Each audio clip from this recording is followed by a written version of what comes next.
അധ നിജചരണാശ്രിതൈശ്ച പാർത്ഥേ കരിനഗരേ സസുഖം വസംസ്തതസ്ത്വം യദുജനസഹിത പുരം പ്രയാതോ ജലനിധി മധ്യഗമീന്ദ്രലോകതുല്യം.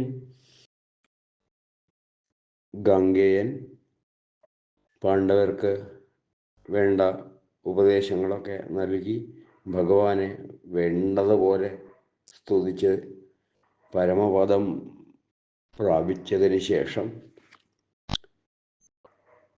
തൻ്റെ പാദാശ്രിതരായ ആ പാണ്ഡവരോടുകൂടി കുറച്ചു കാലം ഭഗവാൻ ഹസ്തിനപുരത്തിൽ സുഖമായി കഴിഞ്ഞു.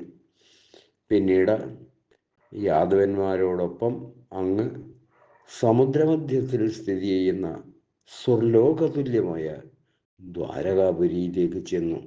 സർവത്ര ഗോവിന്ദനാമസങ്കീർത്തനം. ഗോവിന്ദ ഗോവിന്ദ.